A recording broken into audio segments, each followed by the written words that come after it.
everyone, and hopefully you had a lot of fun with the Ask the Question conversation that we had in the other segment. And obviously, we are back again speaking about youth development in Africa in the series we call Building Africa.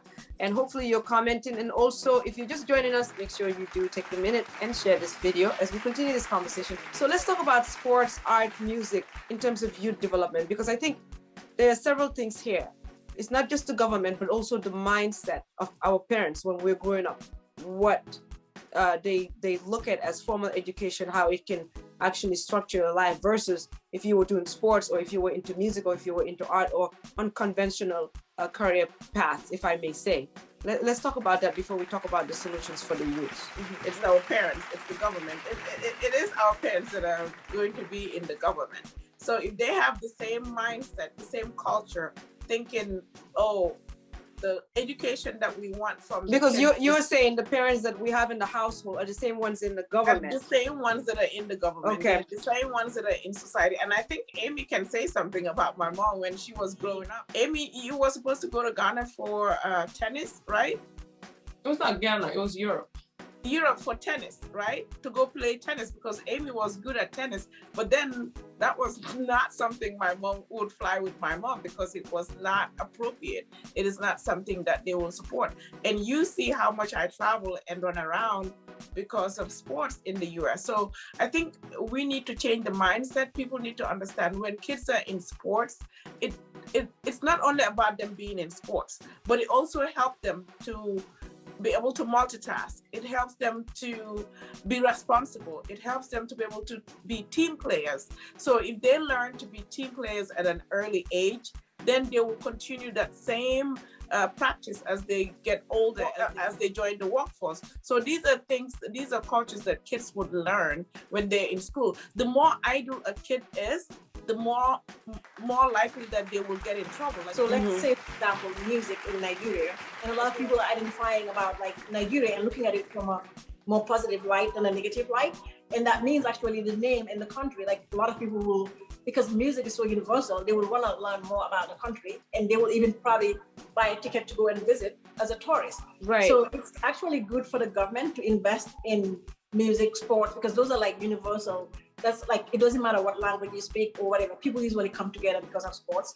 People usually come together because of music. The only extracurricular activity that they teach in school, I mean, I remember we used to do music, but it was not even serious. It was like do, re, mi, fa, sol, la, ti, do, and you do these claps. I also remember when we were growing up, it's like those things we didn't take serious. We took it like it was a break time.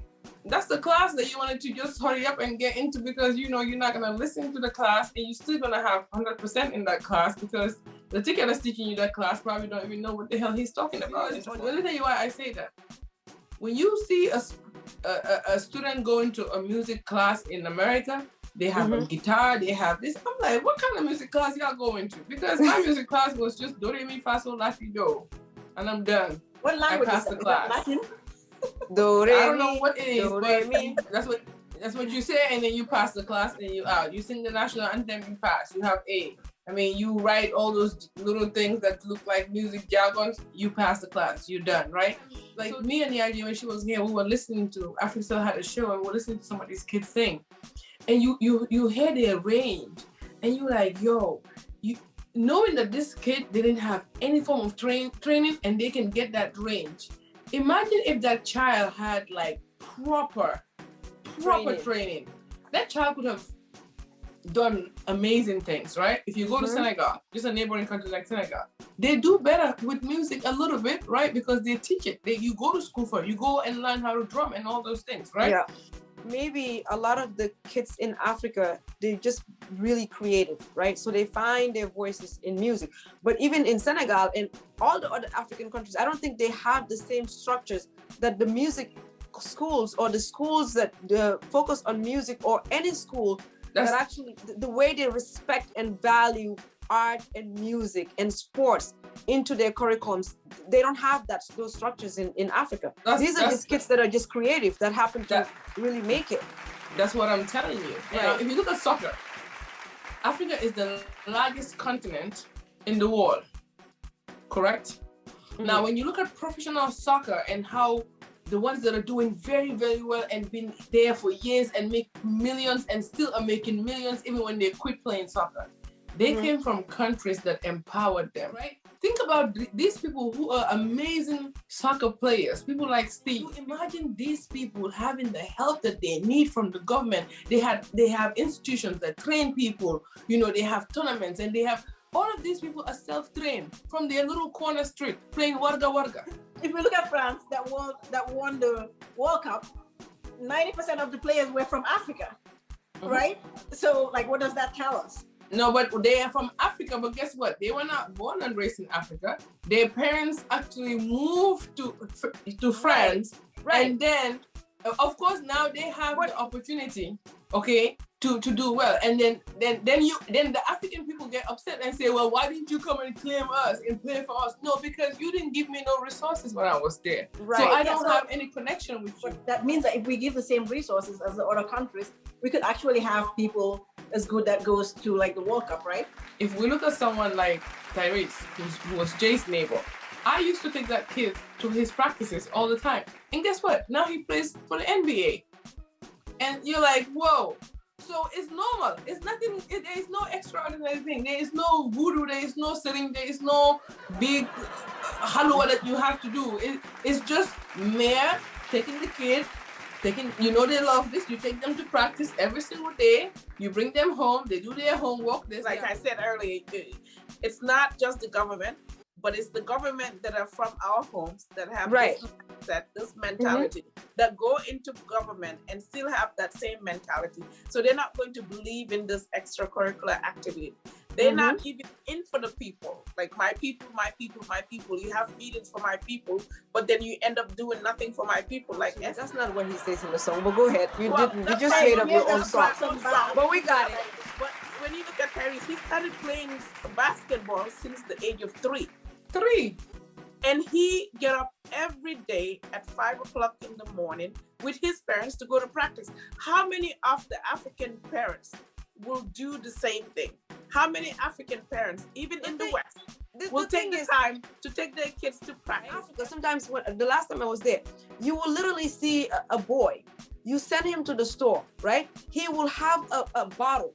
He will kick it to the store and kick it back to the house. That is telling you that this is his passion. That's what they do. This is truly what he wants to do. Or you will see them, the football is all, they will take this thing and sew it together to just make sure it's a ball.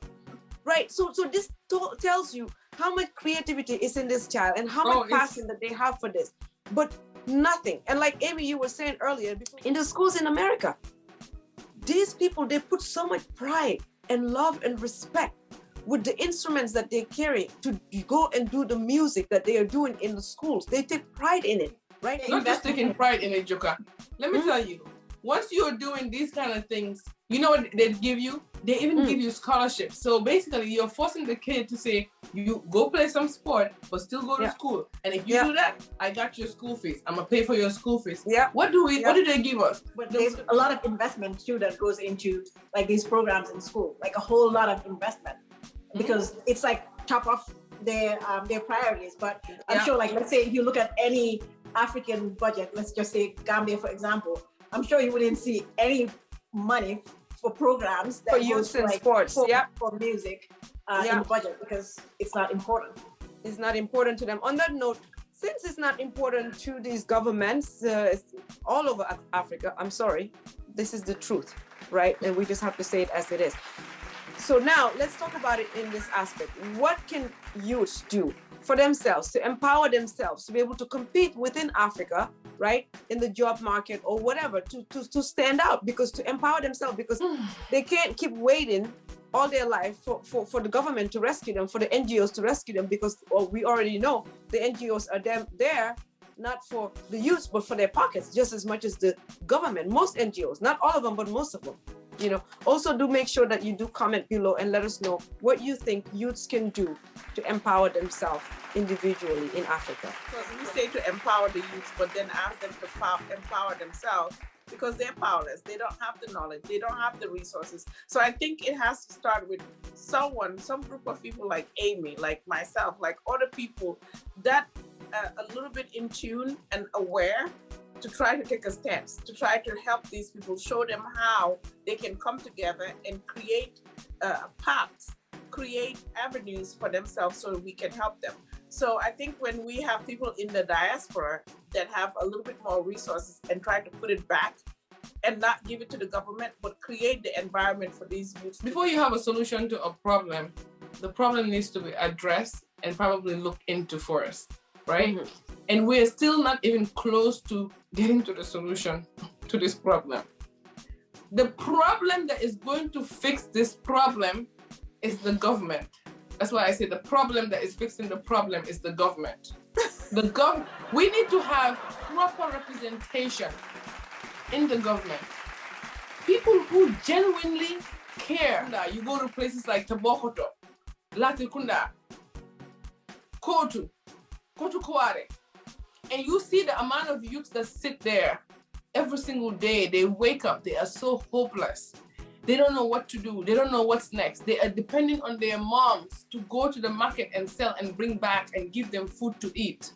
Give us representation in the governments, create jobs for us, open skill centers for us that are going to be meaningful and give us jobs. We are sick and tired of your empty promises. And I'm telling every single African youth to get up and use your card, your voter's card, and vote these governments out.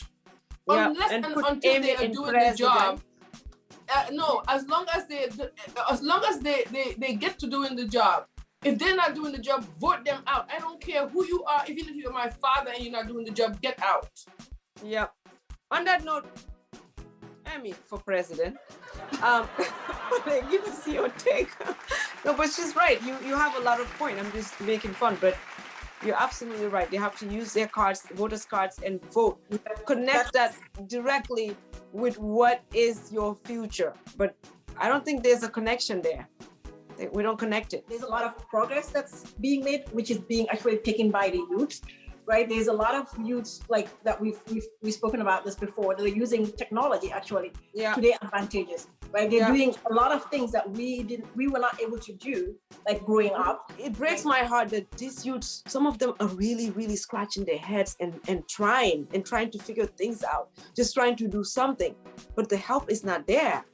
It's really sad. I also encourage the youth to just look around and see like what opportunities, like what those young guys did and reach out to the sister show to build the website. So those are some of the things that they can actually do, because providing the services, you don't have to be in the US. You could be in Nigeria, you could be in Ghana, in Gambia, right? And you could see that there's opportunities somewhere, like maybe supporting somebody's social media page. Just reach out to them. That's some form of a revenue that you can actually have. I think one important part that we didn't touch here was the prison systems and how there is no system in the prison system that actually help those youths. So basically, they just look at you as a criminal, lock you up, throw you in the jail, take you out. So when you come out, there's no hope still. You go back into the same thing you were doing, lock back into prison, and then go. So it's like a routine. So the change. Even the Ministry of Interior also has a role to play here and set up these prison systems and make them better for these youths and in help them Africa back to become in society in Africa. Yep. Yeah. On that note, what we'll do is we'll drop this conversation right here, and hopefully you will comment in also below, and definitely comment. Let us know, what do you think the youths can actually use to their advantage right now as we speak? What information or what resources or what ideas do you have? Please share it below, and hopefully any youth that's watching, if you're from Africa, just read the comments and hopefully there'll be some idea or one idea or two that you can use for now until these governments and NGOs get their stuff together. We will drop this conversation right here. When we come back, we'll deal with the hot soup. It's really spicy. We'll salivate on it. For now, we'll be right back.